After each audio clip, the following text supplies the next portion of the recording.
Have you ever felt stuck, unable to see how you're surviving a situation? You believe God is in control, but maybe you will be the exception. Whenever this doubtful conversation comes up, I cannot help but tell the story of Joseph. I, the cupbearer of Pharaoh, was myself in a sticky situation when I met Joseph. This is the story of how God used Joseph to preserve Jacob's family. There I found myself one day, in the king's prison. You can be sure enough I won't ever question the king's taste in wine again. There I met Joseph, the Hebrew, whose name I've heard before, for Potiphar spoke highly of this Hebrew slave. Until the thing happened. You know, Joseph was accused of attempted rape. Nobody believed him back then. I mean, who would believe a young Hebrew slave against a prestigious Egyptian? But after getting to know him in prison, his devotion to God became clear as daylight. He was clearly a man who feared God. As prison conversations go, Joseph shared his past with the chief baker and I. Jacob, his father, had loved Joseph very much, more than any of his other brothers. He had gifted Joseph alone a colorful robe. Joseph also had these weird dreams symbolizing his family bowing down to him. Out of this favoritism and arrogance, his brothers developed a hatred towards him.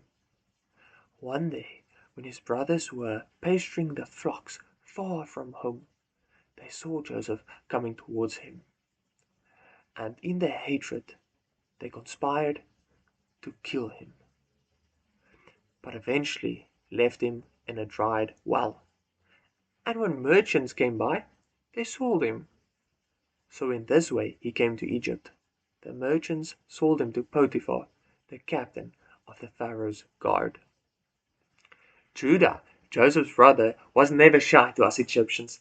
Long after this whole story, when I was already an old man, Judah and I befriended each other. We could speak for hours on end on the finest wine selections. It was he who revealed to me that after they had sold Joseph, things began to go downhill for them. Judah himself left their family and married a Canaanite woman, which was prohibited.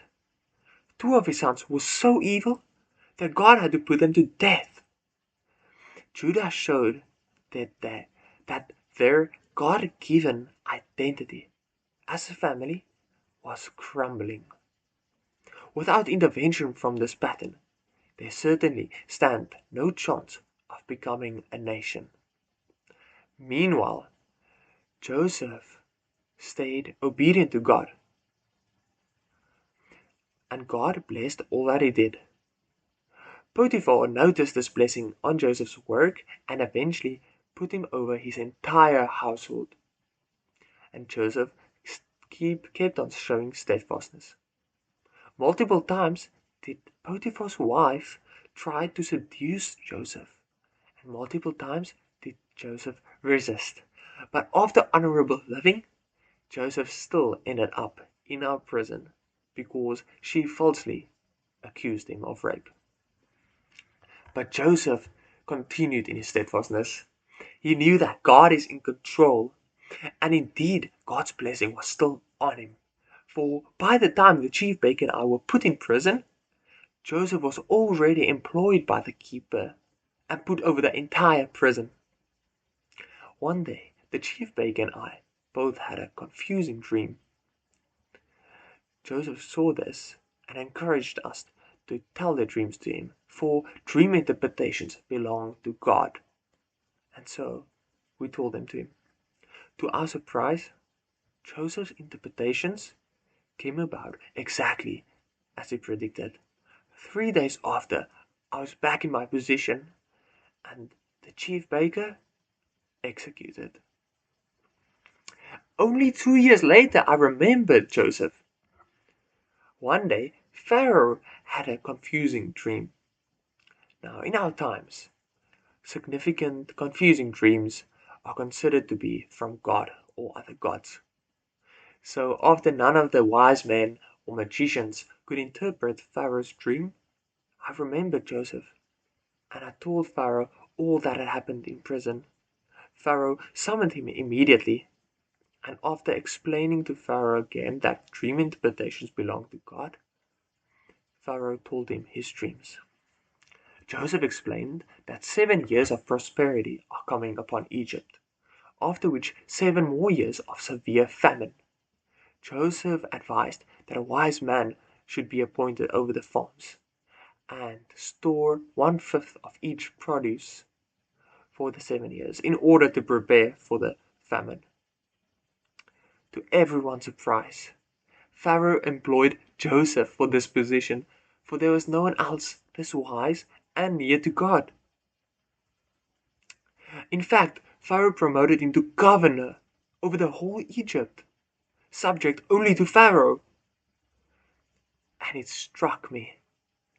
God was preparing and testing Joseph for a purpose such as this, although the fullness of this purpose was not yet clear. For the next 7 years, even the common folk were drinking wine every night. Joseph was steadfastly storing 1/5 of each produce. And when the famine came, we could buy food from Pharaoh through Joseph and live. We were truly thankful for Joseph. God really had used his unfortunate past and turned it for good. Even people from outside of Egypt were coming to buy grain. Every now and then, I was manager over Joseph's junior servants. So one day, there was a big commotion in his courtroom. Joseph was accusing 10 brothers from Canaan of being spies. And as a test of their innocence, he had one of them locked up, while the others were to return with their youngest brother. Nobody questioned Joseph, for he clearly feared God, and besides, he had saved our lives. We easily obeyed when Joseph made strange requests regarding testing these brothers.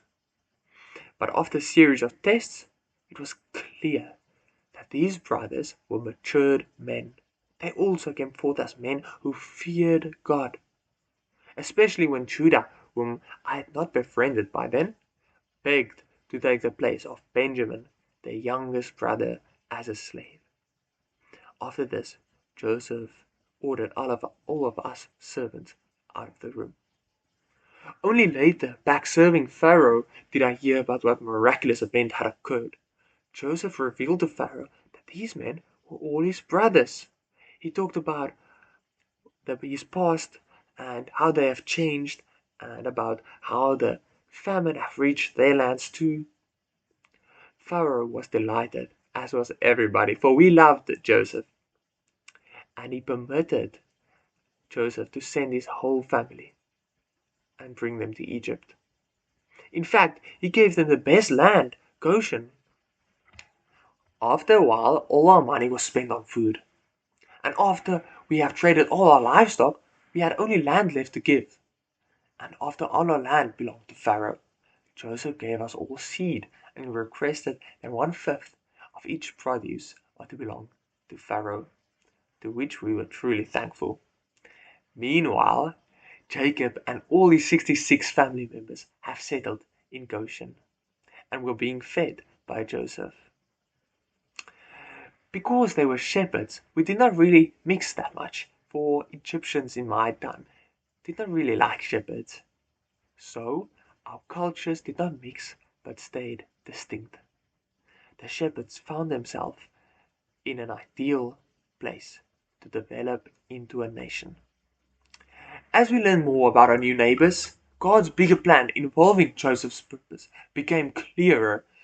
God had sent Joseph to preserve a remnant of Jacob's family, physically from the famine, but also spiritually from losing their own identity. As emphasized through Judah's stories, God truly had used his brother's evilness towards him and turned it for good, so that many people would live. Preparing this story, three things that stood out to me and transformed me, especially, was first, Joseph's faith. Even when his whole family, soon to be nation, were being disobedient, Joseph, in a strange land, kept on trusting God even when he didn't understand the situation. Secondly, the way that God uses kidnapping and turned it to something so good. And third, God's character in that He would choose to redeem His people, to keep on chasing this family that He have chosen. It shows something about His redemptive character. He doesn't just leave them and starts over. I told this story to my friend over the phone, over FaceTime, and she learned a lot of new things according to her, and she was truly blessed by it. Thank you.